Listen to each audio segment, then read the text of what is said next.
आप लोग का संस्कृत क्लासेस में स्वागत है। आज हम लोग हिंदी व्याकरण पढ़ेंगे, जिसमें हिंदी व्याकरण देखिए कहीं भी आप लोग पढ़िएगा हिंदी व्याकरण तो आप लोग का चालू हो जाता है हिंदी व्याकरण से कि हिंदी व्याकरण किसको कहते हैं, व्याकरण में क्या पढ़ना है क्या नहीं पढ़ना है, व्याकरण में क्या पढ़ना है। जैसे वर्ण किसका भेद है तो मालूम चलेगा कि वर्ण व्याकरण का भेद है। लेकिन आज क्या कहीं भी आप लोग ये पढ़े हैं कि हाँ व्याकरण भी कोई चीज का भेद होता है, व्याकरण किस चीज में आता है और जिस चीज में आता है उसका कई गो भेद होता है। व्याकरण के पहले क्या क्या पढ़ना है क्या नहीं पढ़ना है, क्या व्याकरण के पहले भी कोई चीज आता है। देखिए जैसे कि हम लोग जानते हैं कि आपका भौतिक विज्ञान विज्ञान में से आता है, जीव विज्ञान विज्ञान से आता है, उसी प्रकार यह व्याकरण जो है आखिर कहाँ से आया है, व्याकरण किस चीज से लिया गया है। तो देखिए सबसे पहले व्याकरण कहाँ से आया क्या नहीं आया है, आखिर व्याकरण हमको जो है किस चीज में पढ़ने के लिए मिलता है। तो सबसे पहले आपको हम बता रहे हैं कि शास्त्र, व्याकरण हो या कोई भी चीज हो सब शास्त्र में आता है। शास्त्र कहते किसको है या क्या होता है, शास्त्र के कितने भेद है क्या है। देखिए आजकल भले ही हम लोग विषय के रूप में पढ़ते आ गए हैं, कोई गणित पढ़ता है, कोई हिंदी पढ़ता है, कोई अंग्रेजी पढ़ता है, लेकिन पहले जो पढ़ाई हुआ करती थी गुरुकुल में सिर्फ और सिर्फ शास्त्र होता था पढ़ाई। तो देखिए सबसे पहले आज चलेंगे कि शास्त्र हम लोग कहते किसको है। तो बोल रहा है कि जिसकी सहायता से हम लोग कुछ सीखते हैं या सीखने की अनुभूति प्राप्त होती है उसी को हम लोग शास्त्र कहते हैं। देखिए या तो हम कोई देख के सीखे वो शास्त्र कहलाता है, सुनकर सीखे वो शास्त्र कहलाता है, पढ़कर सीखे वो शास्त्र कहलाता है। अर्थात हम कुछ भी सीख रहे हैं वो सब हमारा शास्त्र कहलाता है। जैसे कि मान लीजिए कि हम यहाँ पर देखें कि क्या लिखा हुआ है, अगर यहाँ पर राम आम खाता है लिखा हुआ है, अगर वो सीख गए तो हमारा शास्त्र है। कोई अगर गाना सुन रहा है वो सीख गए हमारा शास्त्र के अंतर्गत आता है। ठीक है, किसी से सुनकर कोई बात सुने सीखे वो भी हमारा शास्त्र है। अर्थात जितना हम जीवन में कोई चीज भी सीखते हैं वो सब हमारा शास्त्र कहलाता है। और शास्त्र को जो है पढ़ने के लिए विद्वान लोग 6 भागों में बांट दिए हैं। पहला है आपका है शिक्षा। देखिए शास्त्र को 6 भागों में बांटा गया है। पहला है शिक्षा, दूसरा है आपका कल्प, तीसरा है व्याकरण, चौथा है आपका छंद, पांचवा निरुक्त और छठा जो है आपका ज्योतिष है। देखिए शास्त्र को 6 भागों में बांटा गया है, शिक्षा, कल्प, व्याकरण, छंद, निरुक्त और ज्योतिष। कहीं भी पढ़िएगा तो सब लोग स्टार्ट कर देते हैं व्याकरण से पढ़ाना प्रारंभ कर देते हैं। व्याकरण के पहले शिक्षा और कल्प कोई नहीं बताता है। तो देखिए शिक्षा में क्या पढ़ना है क्या नहीं पढ़ना है हम बताते हैं, क्योंकि शिक्षा रहना बहुत जरूरी है। मनुष्य के पास शिक्षा नहीं रहता है सब पढ़ाई बेकार रहता है। तो शिक्षा कहलाता क्या है, शिक्षा में हमको पढ़ना क्या है, शिक्षा की रचना कौन किया है, कल्प की रचना कौन किया है, व्याकरण की रचना कौन किया है, इस सभी के बारे में जानेंगे। चलिए देखिए तो बोल रहा है क्या शिक्षा, तो कह रहा है कि शिक्षा में हमको उच्चारण प्रक्रिया का बोध होता है। उच्चारण प्रक्रिया का मतलब होता है बोलने की तरीका को बताया जाता है शिक्षा में। मान लीजिए कि हम पढ़े लिखे पूरा हैं, हमको बोलने का तरीके नहीं मालूम है कि बाजार में समाज में बड़ों से छोटों से किस तरह से बोलना चाहिए। जब हमको शिक्षा नहीं मालूम रहेगा, शिक्षा के बारे में ज्ञान ही नहीं मालूम रहेगा तो सब पढ़ाई लिखाई हमारा बेकार हो जाता है। अर्थात जब मान लीजिए कि कोई व्यक्ति पूरा पढ़ा लिखा है, पूरा पढ़ लिया, डिग्री उसके पास बहुत सारा आ गया, लेकिन उसको किस व्यक्ति से किस तरह से बात करना चाहिए यह नहीं मालूम रहता है तो वह जो है सब बेकार हो जाता है। वैसे भी समाज में देखते हैं जो अगर अच्छा बोलता है तो हम कहते हैं कि लग रहा है कि शिक्षित व्यक्ति है। अब कोई कतनों पढ़ा लिखल है अच्छा से नहीं बोल पाता है, सभी को अरे तरह कर चलता है, छोटकनों के अरे तरह, बड़कनों के अरे तरह, कोई का इज्जत न मान न आदर न सम्मान कुछ नहीं करता है, तो कहते हैं कहा कि लग रहा है कि इसको शिक्षा नहीं है, इसके पास शिक्षा नहीं है। शिक्षा का मतलब देखिए हमारे समाज में बोलचाल में बोला जाता है, जो लड़का अच्छा करता तो कहते हैं कि इसके पास अच्छा शिक्षा है, जो अच्छा व्यवहार रखता है कहते हैं कि शिक्षा इसके पास। अर्थात शिक्षा का मतलब है कि हमको जो है उच्चारण प्रक्रिया के बारे में बताता है। अर्थात शिक्षा में हम लोग बोलने के बारे में जानते हैं कि किस तरह से किस व्यक्ति से कैसे बोलना चाहिए या अपनी बातों को किसी के सामने कैसे प्रकट करना चाहिए, ये सब हमको शिक्षा में मिलता है। और शिक्षा की रचना जो है, शिक्षा के रचना महर्षि पाणिनि ने किया है। देखिए शिक्षा की रचना जो है महर्षि पाणिनि ने किया है। फिर आते हैं कल्प। कल्प में हमको जो है देखिए दूसरा स्थान पर है कल्प, और ये सब व्याकरण के पहले पढ़ना है। तो कल्प में हमको जो है कर्म कांड के बारे में ज्ञान प्राप्त करनी है। कर्म कांड, विधि विधान, मतलब जीवन में कौन सी क्रिया कब करनी चाहिए, कौन सी क्रिया कब नहीं करनी चाहिए, कौन सा क्रिया करेंगे तो सही रहता है, कौन सी क्रिया गलत रहती है, ये सब हमको कर्म कांड में बताया जाता है। कि प्राचीन काल में कल्प पढ़ाई होती थी तो उसमें बताया जाता था कि हम लोग कब खाना चाहिए, कब सोना चाहिए, पढ़ना चाहिए, खेलना चाहिए, सब कल्प में बताया जाता है। लेकिन आजकल कल्प कहीं पढ़ाई नहीं होती है, किसी को कुछ मालूम नहीं रहता है। सब लोग जब मन तब सूतने के समय पर उठता है, सब उठते के समय पर सोता है। सब ऐसा हो गया है, रात रात भर गधावन जगत रहेगा चुहार कहीं के, फिर दिनवा के जगह के समय पर सुतल रहेगा। तो ये सब क्या होता है, कुछ मालूम ही नहीं रहता है। कब भोजन करना चाहिए, पचाए के समय रतवा के 12 बजे भोजन करेगा। सब भोजन 8 बजे करना चाहिए, लेकिन पचे के जो टाइम होता है, जो पाचन तंत्र की क्रिया होती है रात को, उस समय सब ओकरा भोजन देगा। तब बताइए कब वो क्रिया करेगा, आपका शरीर कैसे स्वस्थ रहेगा। तो ये सब क्रियाकलाप हमको कल्प में पढ़ने के लिए रहता है। कल्प आजकल कोई मालूम ही नहीं है, तो कहाँ से कोई मालूम चलेगा। कहता पहले रात को जो भोजन करता था 12-1 बजे 11 बजे, तो कहा जाता था कि भूत उत करता है। आजकल तो मानवे भूत बनल है, चूहा राक्षस बनल है, गधा, तो समय नहीं मालूम है। और तो और शहर वाला आदमी गांव वाला के इतना बुराई करेगा, या आप इतना पहले ही खा लेते हैं, हमने तो 10-11 बजे खाने बनाते हैं। अरे चूहार कहीं के तो हनी माने बौरा है तो हमनी बौरा बन जाए है? अरे तोरा ज्ञान नहीं है, लेकिन गांव वाला के पास ज्ञान है, संस्कार है, पुरानी संस्कृति है, उसको मालूम है। आई गधा से हम शहर में रहते हैं तो लग रहा है कि हम ही जो है से है, मार जूता के गधा कहीं के मुँह लाल कर दे जाएगा। कहा तुम शहर में रहता है, तुमको कुछ ज्ञान है नहीं है। 12-1 बजे खाएगा, कहता हम 11 बजे तक खाने बनाते हैं। तो मैंने कौन महान बात काम कर दिया, पगला कहीं के राक्षस वाला आदत डाल रहे हैं और वह में कह रहा है कि हम पूरा अच्छे काम करते हैं। तो कोई गांव वाला की बुराई करता है, खैर मना भी गांव वाला की बतिया नहीं मालूम रहता है, मुहवा नोच लेगा। तब से गांव वाला के जब बुराई करता है ना तो नियाना हमारा बेरे जहाँ बोलता है ना मुंह बंद हो जाएगा गधा। ये कुछ ही होता है कि माने हम 10 बजे 11 बजे बना में कौन बना पूरा जग जीत लिया का, ज्ञान नहीं है। हम लोग के पास ज्ञान है, 8 बजे भोजन का जो क्रियाकलाप है खत्म हो जाना चाहिए, ताकि पाचन तंत्र। आप ही मानिए कि जब आपको गाड़ी को आराम करने वाला समय रहेगा तब आप तेल डालिएगा, आप ही नहीं चलाते रहिएगा बिना तेल के। दिन भर उसको भोजन चाहिए, हमारे शरीर को दिन को उसको भोजन दीजिए, सही समय पर दीजिए, तब उसको आराम करेगा। माने जब गाड़ी हम दौड़ा रहे हैं तब एको टोप तेल नहीं, बिना तेल के गाड़ी दौड़ाएंगे, और जब रखे जाएंगे तब भर लीटर भर देंगे, तो कौन फायदा होगा। अगर दिन भर हमारा शरीर दौड़ रहा है तो दिन के ना भोजन चाहिए, रात के 8 बजे भोजन चाहिए ना जी।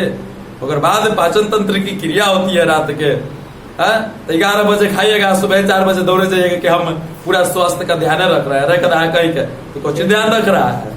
तुम खाली सही समय पर अपना क्रियाकलाप करो ना, तो सुबह दौड़े के तुमको नौबते नहीं आएगा, और डॉक्टर के पास जाएगा तो नौबते नहीं आएगा। तो गधा कहीं के भोजन करेगा 11 बजे, उठेगा 4 बजे, नहाएगा 12 बजे, गधा कहीं के कहेगा कि मतलब बेहतर खराब होता रहता है, तो होगा नहीं। कौन तुम क्रियाकलाप सही समय पर कर रहा है, पगला कहीं के। यही सब हमको कल्प में पढ़ना है, कहीं कोई पढ़ाई नहीं होता है, तो क्या बचा आजकल के सीखेगा। अब आइए तीसरा नंबर, देखिए कल्प की रचना क्या किया है। कल्प की रचना वशिष्ठ ऋषि ने किए हैं। गौतम वशिष्ठ ऋषि, गौतम वशिष्ठ ऋषि, इनका जिक्र जो है रामायण में किया गया है। ये ऋषि को आप लोग रामायण जब देखिएगा ना तुम्हें दिखाई देगा, तुम्हें दिखाई देंगे कि हम क्वेश्चन थे हुए बताए हैं सब। अब आइए व्याकरण, व्याकरण क्या बताए?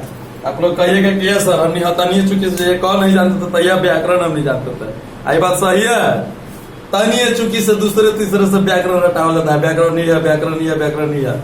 लेकिन ये नहीं मालूम था, आज आपको मालूम चला कि हाँ व्याकरण कौन चीज में है। तो बस खाली व्याकरण ही है, खाली आपको बता दोगे कि दांत है, दांत कोची में रहता है, मुंह में, के दिमाग में, ये नहीं मालूम था।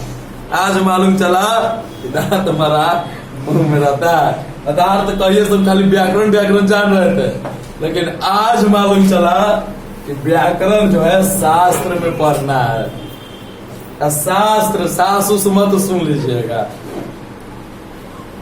ठीक ना? व्याकरण क्या में पढ़ना? शास्त्र में पढ़ना है। अब कोई पूछेगा, कोई कहेगा कि अब कोई से पूछेगा कि बताओ रे व्याकरण कोची में आता है, तो सामने वाला तो बुरा जैसे मुंह बना देगा कि ये कोची पूछा है। तब कहे कि तू पागल है, तो पढ़ लिख के बेकार कर ले। देख व्याकरण जो शास्त्र में आता है, दिमाग उधर घूम जाएगा। अब व्याकरण के पहले पूछना कि व्याकरण के पहले कोची कोची पढ़े लगी है, तो कहेगा का व्याकरण के पहले कोई चीज पढ़ेला है? पगला कहा है तू? मर जुतवा उठा के पगला कहे के, अरे नहीं मालूम हमारा पगला कहीं चल रहा है। व्याकरण पहले सब पढ़ना है। आपको बता दे कि व्याकरण की रचना भी महर्षि पाणिनि ने ही किया था। महर्षि पाणिनि ने व्याकरण की रचना किया था। और देखिए आज गूगल एगो जो है महा खराब बुरा आदमी हो गया है। गूगल ऊपर बहुत गलत चीज लिखा गया है, ऊपर लिख दिया गया कि पाणिनि संस्कृत के जनक थे। अरे पगला, संस्कृत जैया से सृष्टि था तैया थे, तैया से संस्कृत है। संस्कृत के जनक नहीं, पाणिनि जो है व्याकरण की रचना की है, संस्कृत के नहीं। जैया व्याकरण की रचना नहीं हुआ था ना, तैया हमारे देश में वेद लिख दिया गया था, उपनिषद की रचना हो गई थी। जैया व्याकरण नहीं था तैया। पाणिनि तो पटना में आके शिक्षा ग्रहण किए थे। बताओ, जब वह जनके थे तो शिक्षा केकरा से ग्रहण किया था? परमोसा से? कुछ भी बताया मुझे, गलत बात है। पाणिनि व्याकरण की रचना किए थे, संस्कृत की रचना नहीं किए थे। व्याकरण के पहला ही वेद की रचना हो गई थी, उपनिषद की रचना हो गई थी।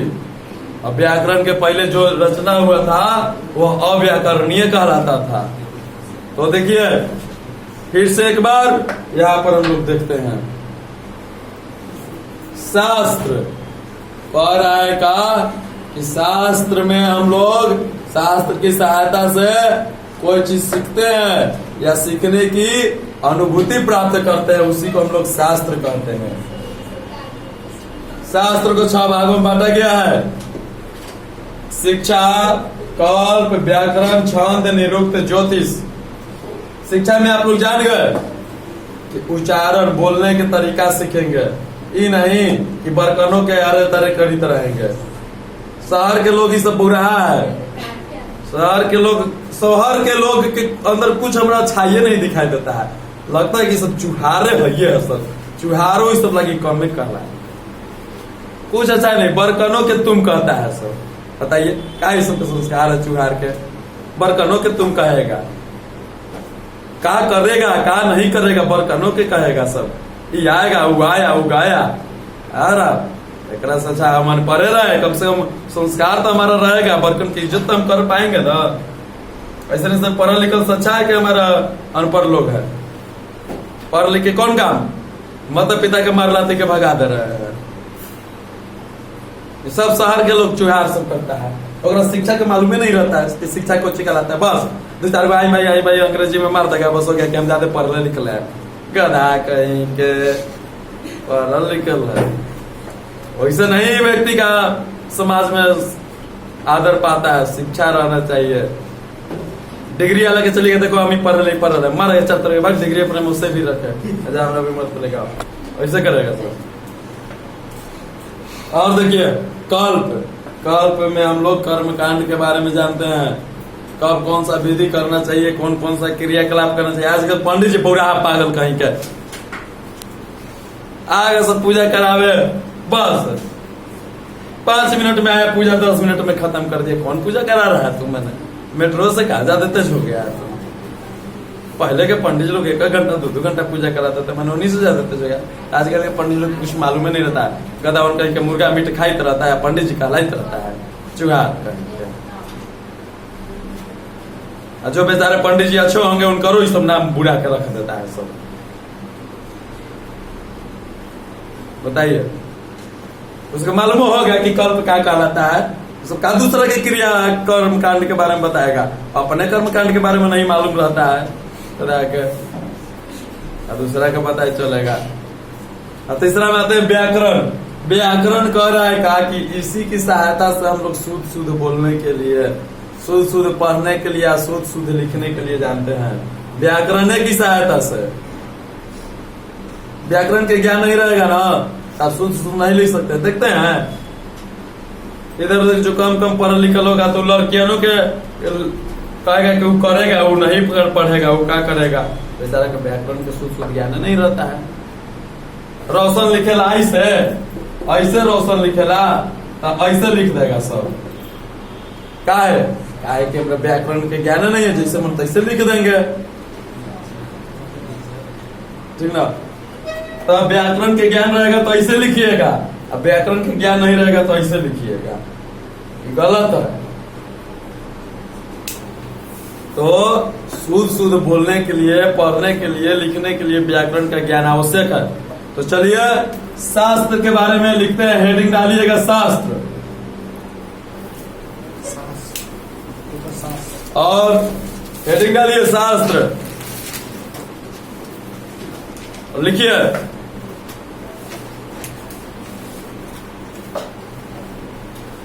शास्त्र, लिख के 10 दीजिए। लिखिए शास्त्र वह है, शास्त्र वह है साध्यात्मिक तत्व है,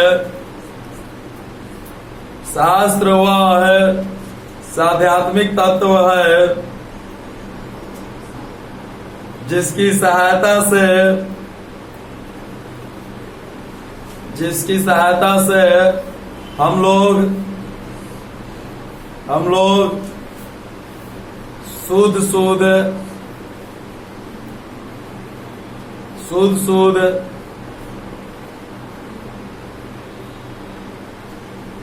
कुछ भी ज्ञान सीखते हैं, कुछ भी ज्ञान सीखते हैं उसे शास्त्र कहते हैं, शास्त्र कहते हैं। लिखिएगा शास्त्र के मुख्यतः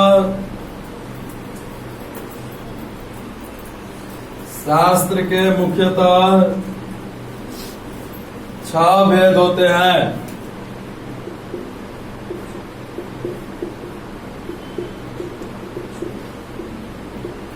छह भेद होते हैं।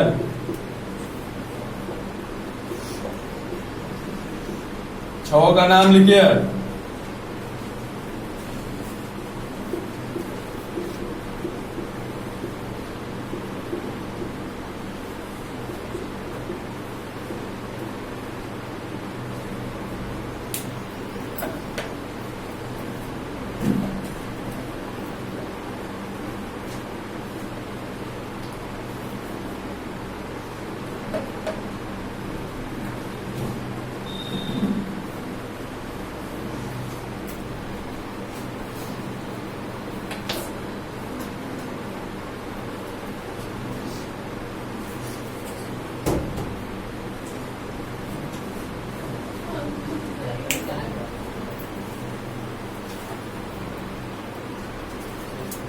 अब लिखेंगे शिक्षा, शिक्षा लिखे डैश दीजिए।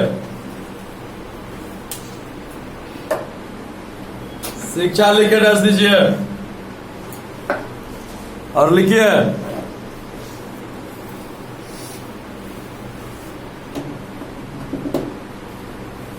वैसा शास्त्र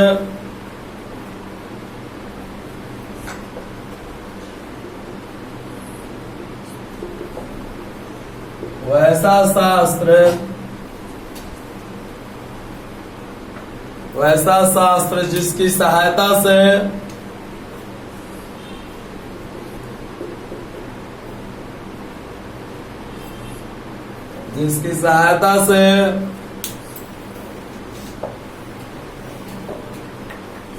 उच्चारण प्रक्रिया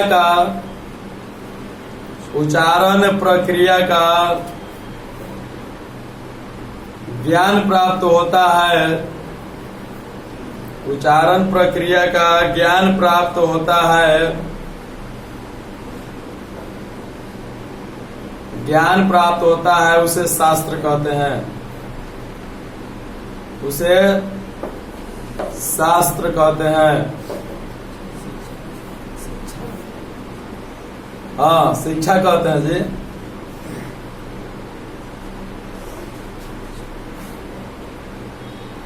नीचे लिखिए पैराग्राफ चेंज करके। शिक्षा की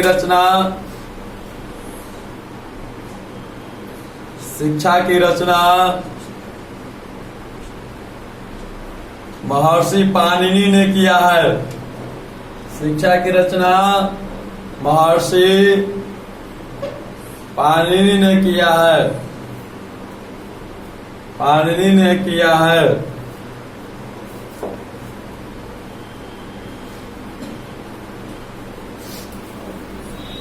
दूसरा लिखिए कल्प। दूसरा है कल्प। लिखिए कल्प लिख के डस दीजिए। वैसा शास्त्र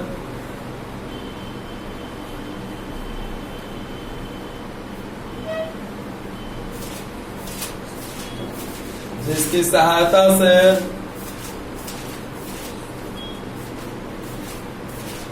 वैसा शास्त्र जिसकी सहायता से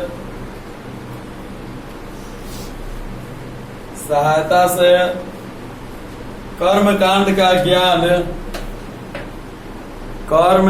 का ज्ञान प्राप्त होता हो। कर्मकांड का ज्ञान प्राप्त होता हो उसे कर्मकांड का ज्ञान प्राप्त होता हो उसे कल्प कहते हैं।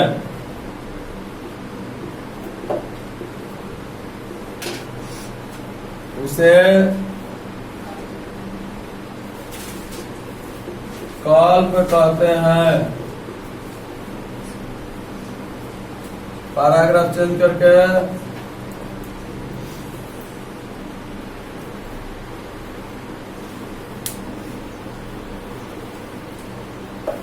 कल्प की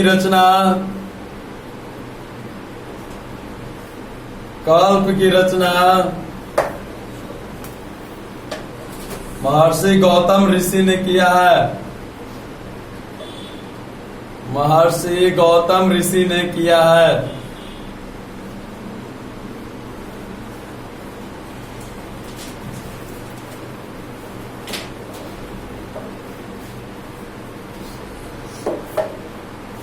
अगला लिखेंगे व्याकरण।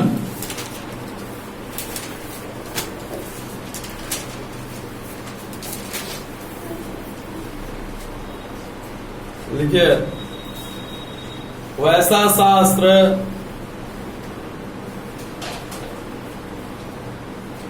जिसकी सहायता से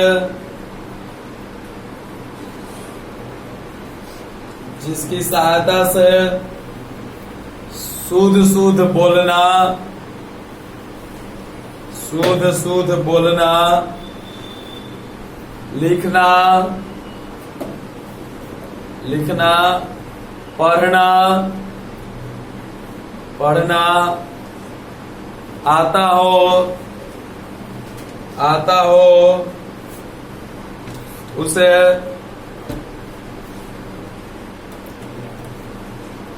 व्याकरण कहते हैं।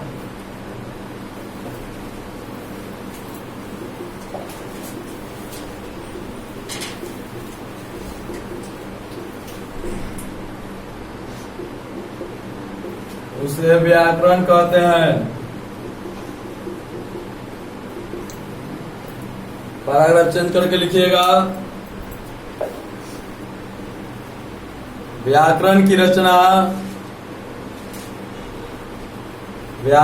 रचना महर्षि पाणिनि ने किया है। महर्षि पाणिनि ने किया है। महर्षि पाणिनि ने किया है। अब देखिए, अब हम लोग आगे बढ़ते हैं। अब व्याकरण के बारे में हम लोग पढ़े। अब व्याकरणों को भी पढ़ने के लिए जिस प्रकार शास्त्र को 6 भागों में बांटा गया था, उसी प्रकार व्याकरण को भी 5 भागों में बांटा गया है। तो नीचे लिखिएगा, व्याकरण को 5 भागों में बांटा गया है।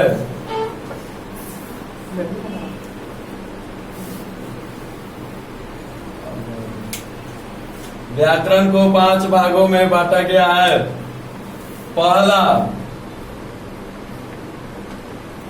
पहला लिखिएगा। पहला है आपका वर्ण विचार। दूसरा है शब्द विचार। तीसरा है आपका वाक्य विचार। चौथा है चिन्ह विचार। और 5वां आपका है छंद विचार। देखिए, व्याकरण को यही 5 भागों में बांटा गया है। देखिए,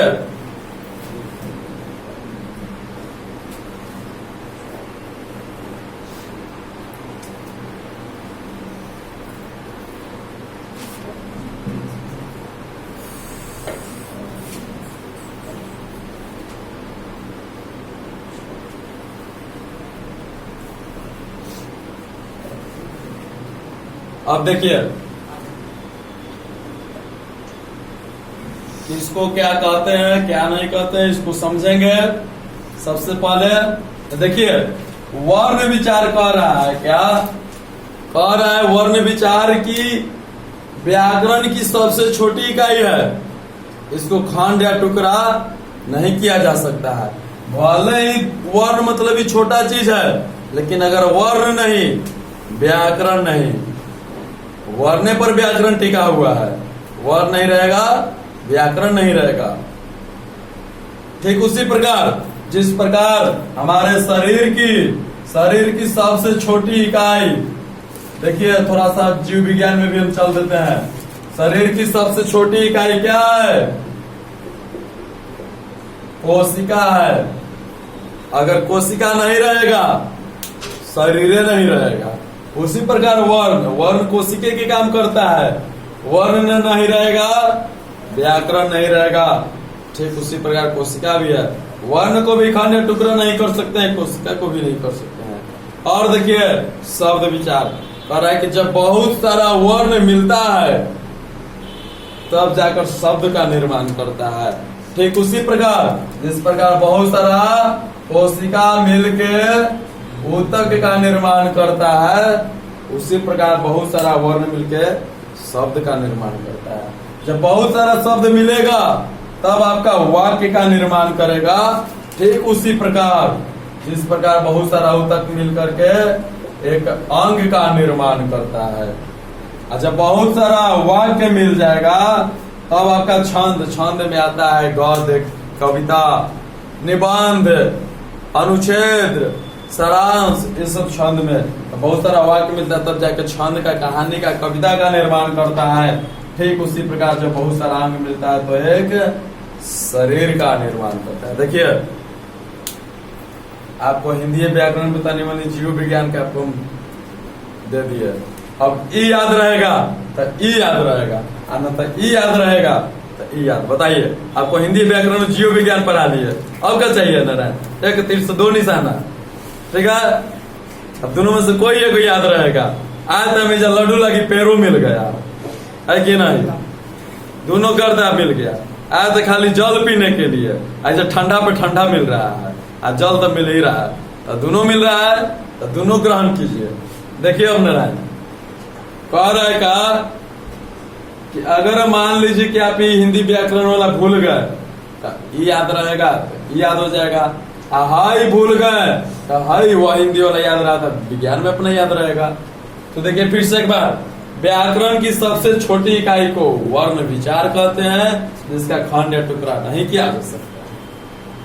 बहुत सारा वर्ण मिलकर शब्द का निर्माण करता है, बहुत सारा शब्द मिलकर वाक्य का निर्माण करता है, बहुत सारा वाक्य मिलकर छंद का निर्माण। चिन्ह विचार आपको इसी में पढ़ रहे हैं। तो इसको जो है वर्ण किसे कहते हैं, शब्द किसे कहते हैं, ये सब जो है आपको अगला क्लास में बताया जाएगा।